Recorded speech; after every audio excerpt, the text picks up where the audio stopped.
Kwa majina naitwa Elisheba Eunice. Mimi natoka Turkana East, Lokori Kochodin Ward, Lokwa Musing Sub Village, in Lochakula location. And I'm 25 years old, and I'm a student at the University of Eldoret pursuing Bachelor of Science in Natural Resource Management. But pia nafanya kazi katika shirika la Locator Action Network kama project officer, na nimefurahi kwa hapa. And I'm a mother of 2, married. I am a land rights defender, and it has been a journey all through. And I started having the passion of being a land rights defender since after I encountered a serious land violations from those who are close to me. That is, there was an incident that happened in my family, and I felt like my rights were infringed. Specifically, a right to own land. It was seriously infringed. And with that, I developed a passion to pick a voice, to speak for myself, because I felt like if I cannot speak for myself, there will be nobody for those other women who are not in position to fight for themselves. And from there, I started having a discussion with other women within the locality I was in. And I started it in 2018 when I was working with Friends of Lake Turkana under the project Reducing Conflict Risk associated with extractives. We were able to train women on how can they champion their own rights within the extractive industry. And now another aspect of climate change was coming in, because most of the time, you see, women are always the victims, because they're the one in the fields, they're the one to go and fight the fires. So let's say, for example, when their lands are being cleared, yet they have no entitlement to any kind of ownership, to any kind of compensation accruing from anything that comes from that land. And so, they are always left vulnerable. And so with that, we managed to train a few of them in Turkana East and South. And since then, there have always been so many stories, in fact, success stories, that even if you go to Turkana South or East today, even if it is not a half or a quarter, you can find a third of women who can stand and speak for themselves. Like even the education sector, at least you can compare a number of girls and boys who have gone to school and who are able to articulate their own issues. It is not as compared to the previous years, before we started the advocacy on how to amplify their voices. So with that, when Talo came, Lapset came, we never felt any space for a woman in Turkana. Because it's still like, even for the job opportunities and contracts or tender thing under the local content, women were not considered. You can find like, for this 60% that was allocated for the locals, you can find like women are just given the casual jobs, like for being cleaners, housekeeping, catering. But for the white collar ones, the only women you can find in those camps, they are from Nairobi, Siaya, Mombasa, I don't know where. But coming to Turkana, they are just casual workers. under the tendering thing, they will always be given for the vegetables. Hakuna mtu atawapea mafuta. Because they say what? You lack capacity. You lack capacity. Why? Even if you will find a single one who is maybe at least capable, the political body will destroy the capacity she has. And then recently lapses came. The lines were passing through the households. And all those villages, you will find that they are widows. As a result of insecurity or the cattle wrestling menace that has always been there, you find like their men were killed. And so they have remained vulnerable. And so here now that there is nobody to speak for them, you will find like the government's affairs, sometimes they can even opt to go to the next point and maybe leave, like their lines will be missed. But now because they cannot even at least speak out or go and maybe they can even go and express to the chief that our lines has been missed out in the survey, or we have been left out. We were in the list, but now we have been left out. For this second tranche, nothing has clearly come out for them. But you see what? The chief will only listen to the man, because he knows if I go wrong for this one, behind the tent, there will be something cooking. But for this one, just knows it is just and the kids. So we atanifanyia nini? So unapata wanaachwa nyuma. Mimi sitailusi up, bado nitaendelea tu. Hata kama siasa itakuwa aje, ama hata kama nitapigwa vita gani, hata kama watasema mimi ni mwanamke wa aina gani, mimi sitajali. Kwa sababu if I lose hope today, na watoto yangu, na watoto yangu. So I am preparing their future today and I am planning for it. Sasa mimi nikisema ati nitadivert from the focus, then mimi nitakuwa nimewaangamiza. So wacha tu ni push mpaka siku ya mwisho enye mimi nitaona nyinyi naye mumeona basi. And then niko na group yangu na team yangu. It's an achievement. Hata mimi nikitoka kuna youth persons, kuna mama ambaye ataendelesha kuongelesha wamama wengine. Unajua hata kama hatutafikia wote, kuna ile third tu kutafikia.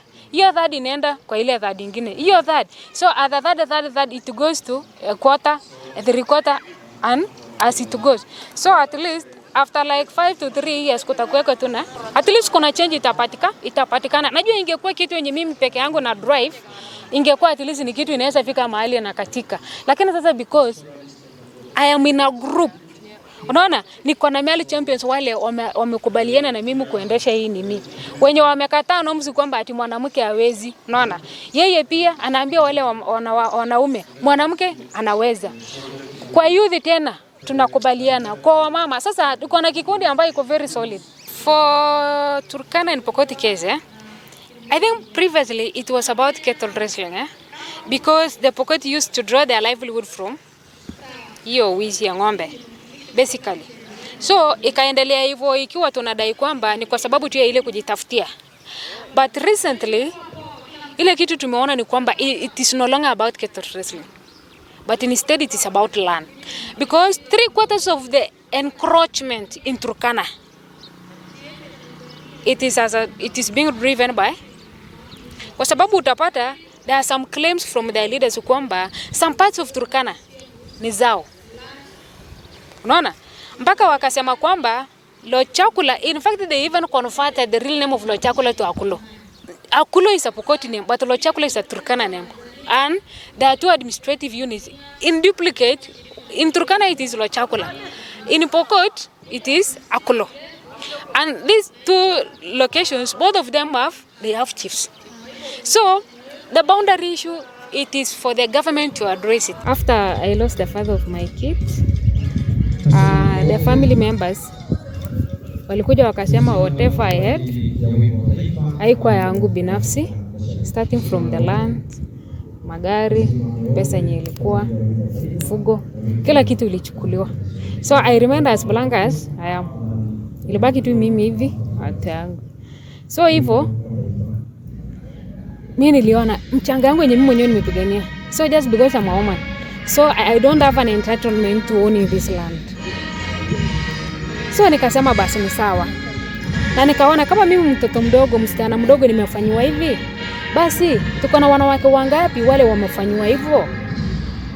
Sasa hiyo ilinifanya mimi nikachukua hiyo hatua ya kusema wacha mimi nitumie story yangu kubadilisha wanawake wengine ili wasiweze kufanya nini? Kuumia pia kama vile mimi nimefanya nini? Nimeumia. Wao pia wakuwe at least wanajua kwamba mimi hata ikuwe bwana yangu amekufa leo, hata ikuwe nimeachana na yeye, mimi niko na haki ya kumiliki nini? Ardhi yangu. As long as ni ajashi yangu, ama hata kama ni huyo bwana, as long as niko na watoto yake, niko na haki ya kumiliki hiyo mchanga kwa sababu ya hao watoto. So hiyo ilinifanya nikachukua hatua ya kueleza kina mama na wasichana wale warika yangu kwamba kila mtu ako na haki, kwa sababu sisi wote ni wanadamu. Mungu alituumba sisi wote tukiwa wanadamu, na vile alituumba tukiwa wanadamu, hakuumba akisema kwamba mwingine ni mdhaifu au mwingine ni bora kuliko mwingine. Alisema sisi wote ni wanadamu na wote tu kitu sawa mbele ya macho yake. So hivyo vile Mungu aliweka hiyo usawa. Unaona? Mungu tu alileta utofauti katika ile nguvu. Mwanaume akapewa nguvu, lakini mwanamke akanyimwa nguvu kidogo. Lakini hakuweka ati sasa huyu ni superior na huyu mwingine ni inferior. No. Mungu alituumba sisi wote tukiwa sawa. So hivyo vile alituumba tukiwa sawa ndio akatupatia haki sawa. So hiyo haki sawa ya mimi kuwa mwanamke na yeye kuwa mwanamke, tuko wote sawa. Na so yeye akimiliki, hata mimi niko na haki ya kufanya nini? Ya kumiliki. So with that ikanifanya nikaendelesha hiyo maongezi kwa mama na kwa wasichana. Na hakika kweli hata kwa hizi mastori ya juzi nini mafuta vile ilikuja, nikaona at least saa hii ukienda, hata saa hii uende huko Turkana ama Turkana East physically ama Turkana South, utapata mwanamke ako katikati ya ile kikundi ya wanaume inaitwa Council of Elders. Kitu yenye haingewahi wezekana Turkana. Yaani mwanaume akiona mwanamke anasimama, anasema wewe kachini. Hiyo huru haikuwa. Kwa sababu gani? Ilianza kuelimisha wamama kwamba hizi norms, these rules, the traditional ones, si ati Mungu aliweka, ni mtu tu aliweka. Mungu hakusema ati wewe ni bure. Mungu alisema wewe ni mtu. Na kwa hivyo vile huyo mwanaume anaweza simama akaongea, ni vile wewe unaweza simama ufanye nini? Uongee. Wamama na vijana na wazee wamefanyika nini?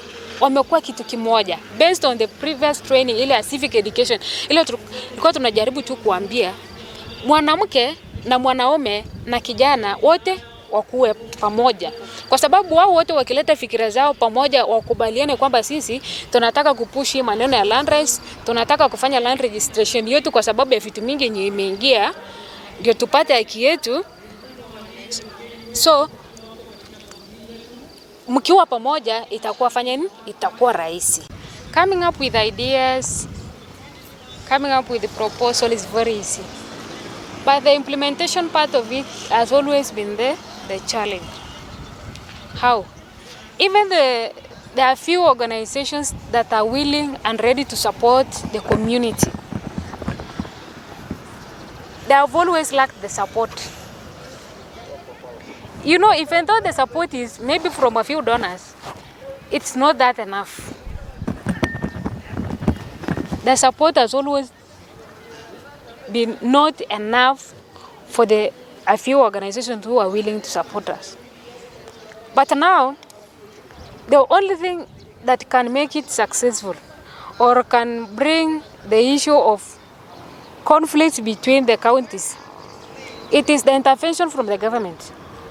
Let the government come out clearly that even if they don't want to work directly with the community, let it channel its support to the NGOs who are working with the locals. Because it is very easy for the NGOs to handle the locals as compared to the government. You know, sometimes the government can use the force. Like, for example, we witnessed it during the land acquisition process. they can come and use the chiefs. Because it's for them to enforce. Mwende mwambie watu waende kwa baraza by force. But kampuni kama tuseme for example hii ya Impact itakuja ifanyaje?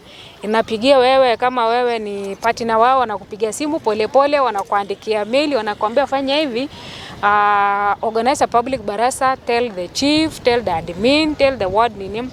At least hiyo procedure peke yake inafanya watu wanakuwa na ile roho hata ya kuenda kwa mkutano. Unaona? Lakini kwa sababu ule mwingine anatumia force, kwa sababu anajua yeye ndio kichwa ya kila kitu. Hakuna mahali nyinyi mtaenda, mko tu chini yangu. Kama wenyewe wanaona kabisa wameshindwa kuhandle, then let them channel their support to the local organizations supporting the locals. Kwetu huko una sauti ya kuongea ukiwa mama. Wewe ukiwa mtoto ama ukiwa mama ama kijana una sauti. Ni wasee tu peke yao ndio wao kitambo wanaongea. Lakini kwa sasa vile tulitrainiwa na Local Action Network tumepata nguvu ya kuongea. Sasa kila mahali niko huru kuongea.